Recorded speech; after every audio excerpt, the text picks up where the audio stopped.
Mais je pense que foncièrement, les pull-ups à 3 points, c'est des choses que les Warriors étaient prêts à concéder. Surtout avec Fred VanVleet qui n'allait pas rester en feu un petit peu toute sa vie. Mais il y a aussi le short roll qui fonctionne bien face à cette défense de zone. Alors pourquoi ça fonctionne bien? Parce qu'en réalité, du coup, vous avez deux joueurs un petit peu en haut. Et avec la gravité un petit peu au scoring de Jalen Green et la capacité de punir sur short roll de Sengun, ça devient intéressant parce que si vous avez les deux joueurs qui sont concentrés sur le ballon, vous allez avoir un peu plus d'espace au niveau de la ligne à 3 points. Et du coup, comme vous avez 3 joueurs en ligne de fond, vous en avez un qui garde du coup le corner opposé. Et ici, si vous gardez le cercle avec Podziemski, ça force du coup un troisième joueur à libérer sa position, ici Curry, pour venir protéger un petit peu le short roll. Et du coup, ça libère un joueur à 3 points dans le corner. Donc encore une fois, attaquer un petit peu le centre du terrain, c'est un bon moyen de faire éclater une zone. Après, encore faut-il avoir les joueurs un petit peu dans les corners pour pouvoir punir justement ça. Nouvel exemple ici, avec les Warriors. Du coup, pour attaquer la zone, les deux équipes utilisent le short roll, mais par contre, ce que les Warriors ont et que les Rockets n'ont pas pour attaquer la zone, c'est Buddy Hield encore une fois. Et sur cette fin de deuxième quart-temps, il va être vraiment hyper important parce que vous avez du coup la gravité, encore une fois, de Curry. Et lui, il a besoin de petites pochettes pour venir punir à 3 points. Et là, vous l'avez ici. La gravité de Curry avait attiré deux joueurs. La zone, du coup, la première ligne de la zone qui se situe entre guillemets ici, a laissé Buddy Hield tout seul. Et la zone de fond, un petit peu de la défense de zone, ne peut pas venir chercher Buddy Hield. Je confonds les deux, il shoot tellement bien. Et du coup, ça libère des pochettes de tir pour le numéro 7. Et en fait, c'est un peu lui qui a cassé finalement cette zone-là, cette défense de zone des Rockets. C'est Buddy Hield, tout simplement, avec sa réussite à 3 points, qui a profité de la gravité de Curry et de Butler pour juste en fait faire ce qu'il sait faire de mieux, punir à 3 points. Et Curry a commencé à se réveiller aussi vers la fin du deuxième quart-temps, ce qui annonçait des mauvaises nouvelles pour Amen Thompson et sa bande. Alors, on passe au troisième quart-temps. Toujours la défense de zone, toujours la volonté d'attaquer le milieu de cette zone-là avec Sengun potentiellement, et aussi d'attaquer en vitesse. Donc sur ces deux premières actions, on retrouve un peu ce qu'on avait vu en fait des deux côtés. Attaquer cette zone-là du terrain, le milieu de la zone, pour s'offrir des tirs qui soient pas au cercle, mais qui soient potentiellement ouverts. Vous voyez, en réalité, c'est pas un tir parfait, mais c'est un tir que Sengun peut mettre. Et du coup, l'autre option, comme on avait vu en début de match avec les Warriors, pareil pour les Rockets, attaquer vite après un panier marqué ou après un panier raté, peu importe, le but c'est de prendre le plus possible de vitesse.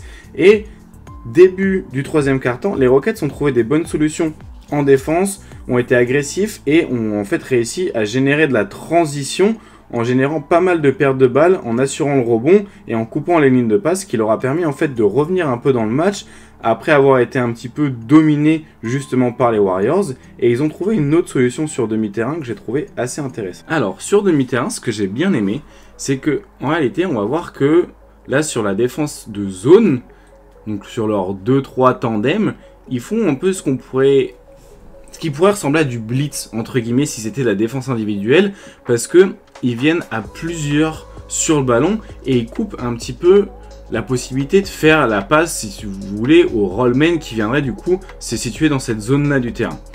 Et là où ils sont bons, les Rockets et ils sont adaptés, c'est qu'ils ont utilisé Amen Thompson jusqu'ici, en fait comme connecteur. Ils ont utilisé ce qu'on appelle des short action.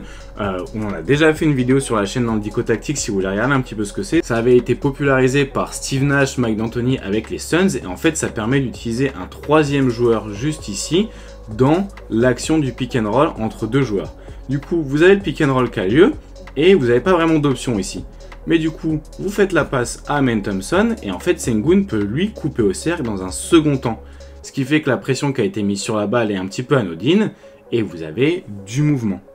Premier exemple du coup ici qui obtient une faute. Nouvel exemple ici, on ne peut pas trouver le rollman parce qu'on a deux joueurs devant qui font un peu mûr. On va passer par Amen Thompson, le connecteur sur la short action 1 et 2.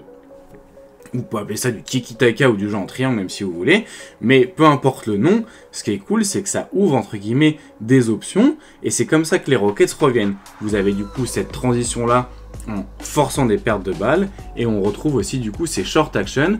Nouvel exemple ici où vous avez du coup 2 joueurs qui montent sur la balle plus Jimmy Butler qui passe par-dessus l'écran. Vous avez notre ami Amen Thompson qui attend ici pour connecter. Vous avez la passe en dessous. La défense réagit parce que ça fait 2 fois qu'ils leur mettent de la même manière, du coup ils s'adaptent. Mais qu'est-ce que vous avez de l'autre côté? Un joueur libre, 2 joueurs libres. On swing une fois, on swing 2 fois et on attaque le décalage qui avait été fait grâce à cette short action. C'est du bon boulot sur demi-terrain et le problème c'est qu'on n'a pas trop revu ça sur la suite du match, à savoir pourquoi. On a vu un bon passage de Jabari Smith par contre qui a bien su faire parler sa taille mais qui n'a pas aussi beaucoup joué, à savoir pourquoi. Alors les Rockets reviennent dans le match et c'est là où un petit peu les Warriors ont décidé de refaire parler leur jeu. Premier exemple ici avec une action un peu basique qui ressemble un peu à la première action qu'on a vue du match.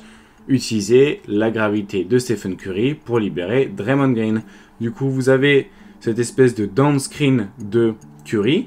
Draymond Green va aller ici, mais comme vous avez personne dans le corner ici, pas d'aide possible. Vous avez Buddy Hield à l'opposé, Jabari Smith ne peut pas venir. Donc en gros ici, le seul joueur qui pourrait venir en aide, c'est Fred VanVleet et son 1m80. Bon, peut-être pas 80, mais voilà, sa taille pas très haute, disons.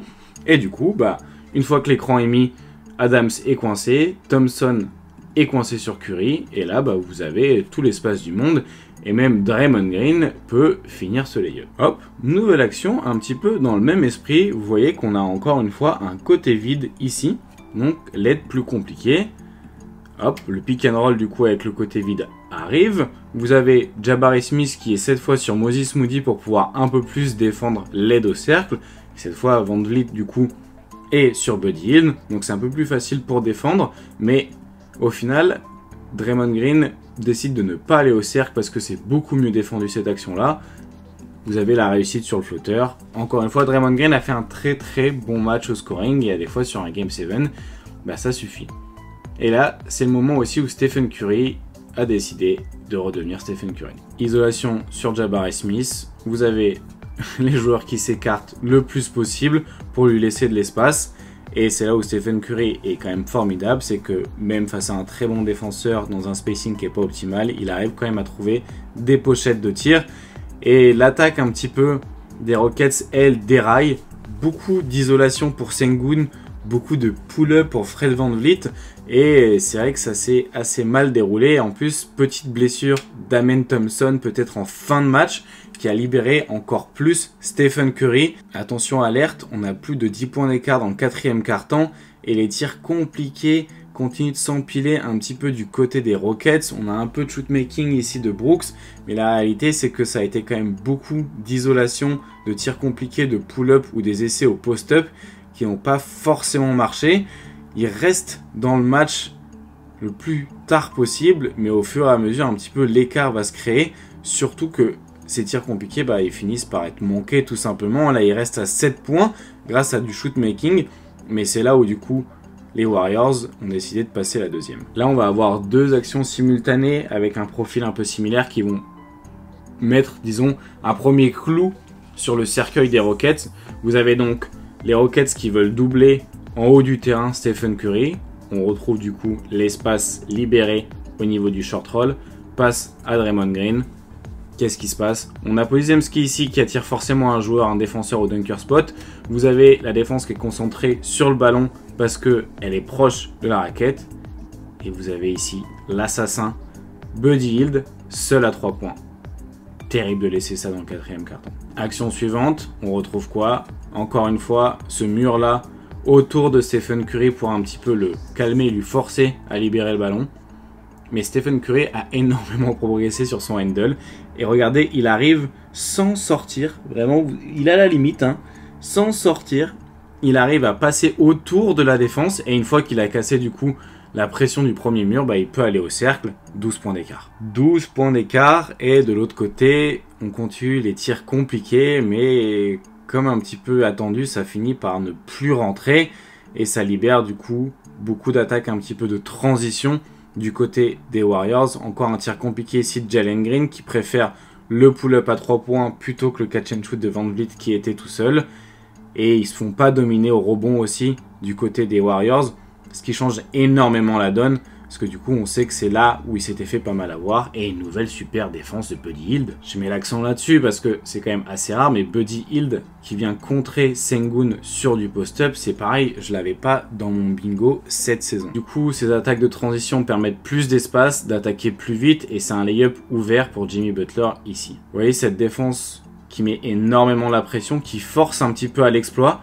Et c'est quoi ça? Une nouvelle interception de Buddy Hield qui part en contre-attaque et Jimmy Butler provoque la faute. Alors encore une fois, on revoit cette interception sur la passe par-dessus et la très bonne idée de Butler de venir se mettre devant Fred VanVleet. Vous voyez que là, vu ses appuis bien à plat, il essaye pas de le prendre de vitesse, juste de lui forcer à rentrer dedans. Et vous avez du coup la faute en transition, de lancer franc pour Butler, plus le ballon pour Butler. Butler qui marque les 2 lancers, qui va isoler Jalen Green et lui scorer sur la tête. Ça fait une action à 4 points et on passe de plus 10 à plus 14. De l'autre côté, la défense des Warriors se resserre de plus en plus. Ici, interception de Curry dans le dos d'Alperen Sengun. Et du coup, dans cette fin de match, on va retrouver ce qu'on n'avait pas énormément retrouvé. C'est l'attaque de mismatch avec Stephen Curry qui pull-up à 3 points par-dessus Jalen Green. Et parfois, tu peux juste rien faire.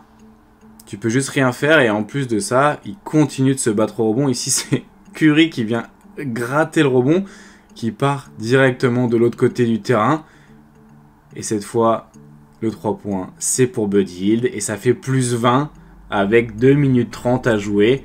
Jabari Smith est dégoûté. Et on continue d'ouvrir le peu de défense qui reste aux Rockets pour tout simplement finir de clouer le cercueil de la saison des jeunes Rockets, qui a été très impressionnante, et ça se finira sur ce dernier 3 points de Buddy Hield. Les Warriors sont qualifiés, les Warriors passent au prochain tour et rencontreront du coup les Minnesota Timberwolves. En tout cas, félicitations à cette superbe équipe des Rockets qui s'est très bien battue. Merci les gars, tout simplement pour ces 7 matchs d'un affrontement tactique assez hors du commun, assez hors du temps, très peu orienté année 2025 finalement, mais qui a énormément en fait permis aussi d'ouvrir une nouvelle façon de voir le jeu et l'importance de la bataille des possessions. Merci aussi à vous pour votre soutien pendant tout ce premier tour. J'espère que ça vous a plu, les vidéos qu'on a pu faire. Et puis nous du coup on se retrouve très vite pour les vidéos du second tour qui a commencé déjà hier. Donc nous on a du pain sur la planche. À la prochaine.